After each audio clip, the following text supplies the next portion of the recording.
রাষ্ট্রপতির ক্ষমা প্রদর্শনটা যেটা আছে আর্টিকেল 49-এ, এটা যে কোনো আদালতের রায়, অর্থাৎ দণ্ড মার্জনা, দণ্ড মওকুফ, দণ্ড হ্রাস, দণ্ড স্থগিত এবং দণ্ড বিলম্বের বিষয়গুলো, এটা বাংলাদেশের সংবিধানের 49 অনুচ্ছেদ এবং 1898 সালের ফৌজদারি কার্যবিধির 401, 2 ও 402 ক ধারা অনুসারে পরিচালিত হয়। এই বিষয়ে রাষ্ট্রপতি শাসিত সরকারের সময় পদ্ধতির সময়ে এটা রাষ্ট্রপতি একদম প্রিরোগেটিভ রাইট হিসেবে, অ্যাবসলিউট রাইট হিসেবে করা। কিন্তু সংসদীয় পদ্ধতির সরকারে যেহেতু এই ফাংশনটাও রাষ্ট্রপতির কাছে প্রধানমন্ত্রীর কনসালটেশন অনুসারে যেতে হয়, সেই হিসাবে সংসদীয় পদ্ধতির সরকারে সেটা ডিল হয়।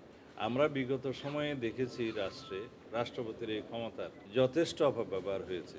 ফাঁসির দণ্ডপ্রাপ্ত আসামি বিভিন্ন তাদেরকেও অপর্যপরি ক্ষমা প্রদর্শনের মাধ্যমে রাষ্ট্রে হত্যাযজ্ঞের একটা উৎসাহ দেওয়া হয়েছে। আমরা নীতিগতভাবে একমত হয়েছি যে রাষ্ট্রপতির এই ক্ষমা প্রদর্শনের বিষয়টি আইন দ্বারা নিয়ন্ত্রিত হবে।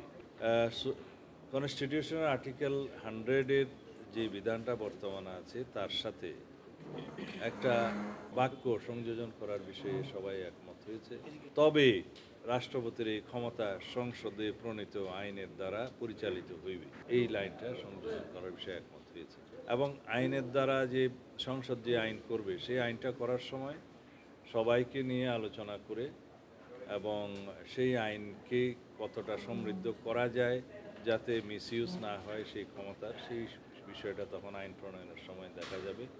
এবং এখানে অনেকের পরামর্শ আছে যে যে সমস্ত পরিবার ক্ষতিগ্রস্ত হবে, যাদেরকে ক্ষমা করা হলো তার প্রেক্ষিতে তাদেরও একটা অনুমতির বিষয় থাকবে, তাদেরকে অন্তর্ভুক্ত করা হবে, সেটা অনুসরণীয় নীতির মধ্যে থাকবে। বান্ডেল থাকলে প্রতি সেনমানিতে টাকা বাঁচবে। বিকাশ সেনমানি বান্ডেল কিনে জিতুন প্রতি লেনদেনে। আপনারা জানেন সংবিধানের 100 আর্টিকেল অনুসারে সুপ্রিম কোর্টের পার্মানেন্ট আদালত যেটা, সেটা রাজধানীতে অবস্থিত থাকিবে। এটা 100 অনুচ্ছেদের প্রথম লাইন।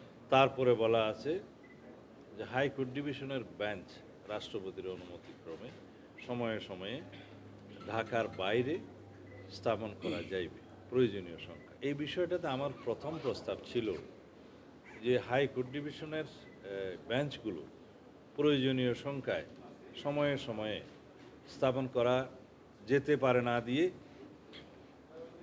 যাবে শব্দটা দিয়ে একটা বাধ্যতামূলক করা, যে হাইকোর্ট ডিভিশনের সার্কিট বেঞ্চগুলো যাতে প্রতি বছর একবার অথবা দুইবার, মানে একাধিকবার প্রয়োজন অনুসারে যাতে ঢাকার বাইরে প্রয়োজনীয় স্থানে, শুধু বিভাগীয় হেডকোয়ার্টার হবে এমন কথা নাই, যেখানে সুপ্রিম কোর্ট উপযুক্ত মনে করবে সেই জায়গায় স্থাপন করতে হবে। এই বিষয়টা বাধ্যতামূলক করার জন্য আমার পরামর্শ ছিল। এবং পরবর্তীতে একটা বিকল্প পরামর্শ দিয়েছি, সেটা হচ্ছে যদি পার্মানেন্ট বেঞ্চ করতে হয় হাইকোর্ট ডিভিশনের, সংবিধানে পরিবর্তন এনে, সেই ক্ষেত্রে আমাদেরকে সুপ্রিম কোর্টের একটা আলোচনা সাপেক্ষে করা উচিত। বিকজ আমরা চাই বিচার জনগণের দোরগোড়ায় পৌঁছুক।